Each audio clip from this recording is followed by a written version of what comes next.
Ladies and gentlemen, thank you for tuning in to another special G1 Climax edition of Chris Black's NJPW Report. I am your host, the natural Chris Black of the Saturday Night SlamCasters podcast, independent professional wrestler, and everybody's favorite narcissist. We have finally made it to the last night of the B block. We already have Kota Ibushi advancing to the finals. Who will be joining him from the B block? Will it be Evil? Will it be Sonata? Or will it be reigning and defending double champion Naito? Only time will tell. Let's get right into this action. In the opening match, we have Yuya Umura taking on Gabriel Kidd. This is the last Young Lions match of the tournament, and nothing but pride is on the line. Tsuji has already secured the C block win, so Umura and Kidd are just again going for pride. They start out with the test of straight spot, Umura coming out on top first, then Kidd powers up, but this time no monkey flip. Umura goes right for the arm. In the last few matches, Umura has chosen to focus on the arm of his opponents, and it's worked out pretty well for him. He locks in that short arm scissors on Kidd and then starts to roll him around the ring, keeping on the hold, adding more pressure on the trapped arm. However, in a rookie move, he rolled too close to the rope. That shows some inexperience, not knowing ring presence. But hey, they're young lions, they're learning. Kidd fights out and goes after the leg of Umura. Both men are up, trading forearms. We get some back and forth attempts to finish each other before Kidd delivers the butterfly suplex for the pin in 8 minutes, 17 seconds. Final totals for the C block. Both Umura and Kidd finish at 11 points, and of course the winner Tsuji has 14. Congratulations once again to Tsuji. Matter of fact, congratulations to all the Young Lions. They did an awesome job during these 18 nights. Alright, in the tournament matches, we have Toru Yano taking on Yoshi-Hashi. Yes, he only has 2 points, but damn it, Yoshi has had some memorable matches and definitely wasn't easy to beat. Hell, compared to usual, there were some matches I felt he could have actually won. Anyway, Yano avoiding being thoroughly checked by the ref, Yoshi is quick to point out that he sees a couple of rolls bulging out of his tights.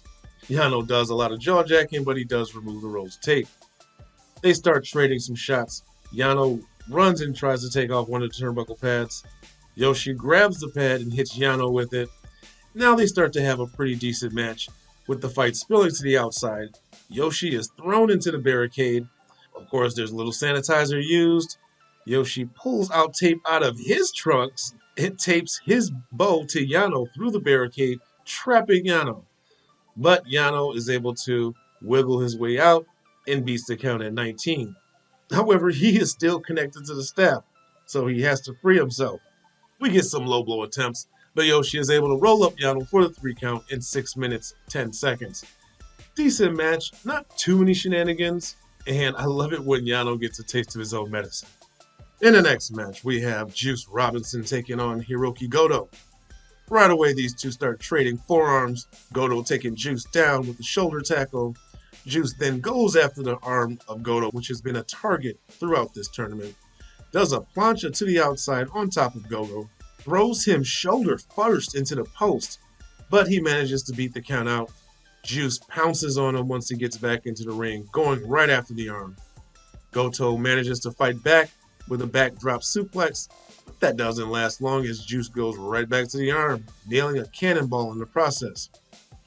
Juice performs the superplex and attempts the Joliet jackhammer, but Goto stops him in his tracks and hits a neck breaker on his knee. After several double clothesline attempts, neither one of these guys go down. Goto gets him up for a Ushigoroshi.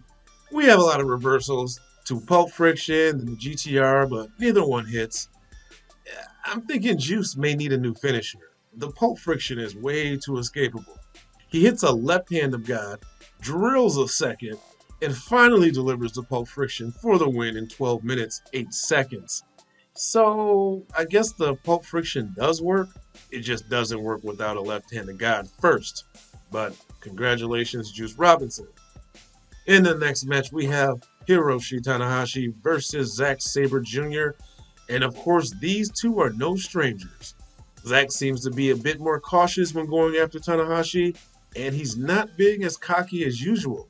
Maybe it's because Tana gives him a run for his money. This isn't your standard Zack is going to tie you up in a pretzel match. These two have been fighting each other mostly in tag team matches since February, so very familiar with each other. Once Zack gets out of Tanahashi's grip, he goes to work on Tana's neck. You see some really great holds, reversals, counters in this match. For example, Zack getting out of the cloverleaf and putting on the triangle.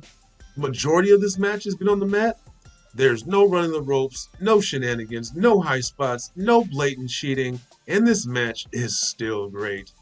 Tanahashi manages to escape a European leg clutch, nails a sling blade, goes to the top, performs a crossbody. Zack rolls through, tries to grab an armbar, but Tana rolls him up for a quick 3 count. Match is over 12 minutes, 2 seconds.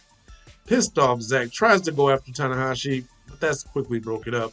Zack, don't be a sore loser. But we all know he likes to throw temper tantrums like a child when he loses. In the next match, we have Tetsuya Naito, the current IWGP Heavyweight and Intercontinental Double Champion, versus Kenta, the owner of the right to challenge for the US title. You know, I don't know why, but Naito's lackadaisical attitude is slowly working my nerves. I mean, it'll be great shit for a heel. Well, I don't know. Actually, is Naito a heel? I'm honestly not sure. I mean, he plays the role of a babyface, but he's very heelish in his matches. Naito has the longest total match time for the G1. He just needs 3 more minutes out of this match to hold that record. Currently, he stands at 3 hours, 6 minutes, 35 seconds with an average of 23 minutes, 19 seconds each match.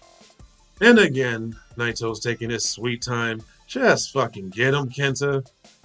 Now Kenta is stalling. He's doing his little cowardly thing, ducking between the ropes. Finally, they lock up, and Kenta almost scores a quick pin with a roll-up. Naito quickly ducks to the outside.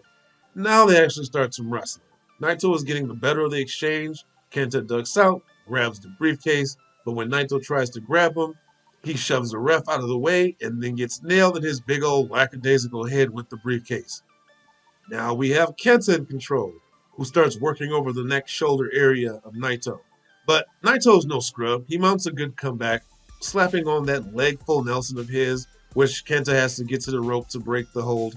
Cuts Naito off again, continue to work over the neck. He hits that big combination of the big boot, stalling drop kick, and then top rope double stomp. And full disclosure, I never really have liked the double stomp. I think in a shoot, if you land on a guy's rib like that, you're going to bust him up. So again, not really a fan of the double stomp. But I know what I am a fan of. Jesus, Kenta just caught Naito with a wicked knee right to the head, taking him down. But he's not out because Naito, when he gets up, does hit a poison rana and starts dropping elbows on that neck to soften him up for a Destinos. Now the match is beginning to pick up.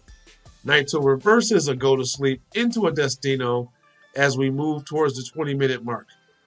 Naito is able to hit a Valencia, picks him up to set up a Destino, but surprisingly, Kenta rolls him up with an inside cradle and gets the 3 count.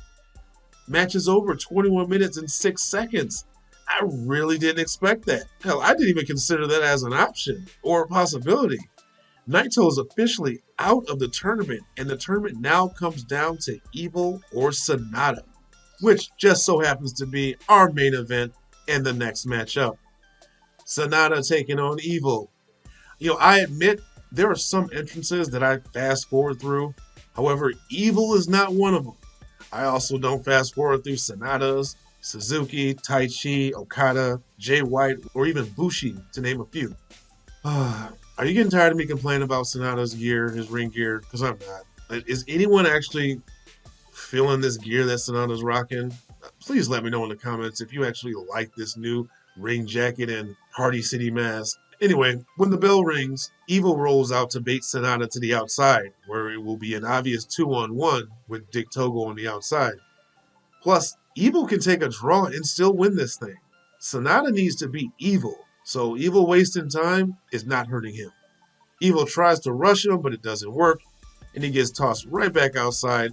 But when Evil comes back in, all it takes is a small distraction from Togo, and Evil is now in control of the match. He sets up the pile of chairs and gives Sonata a suplex on it. Now Evil is just toying with Sonata, starting to work on the back, but Sonata is able to turn things around by going right after the leg. Dick Togo gets thrown in the ring, gets put in the Paradise Lock.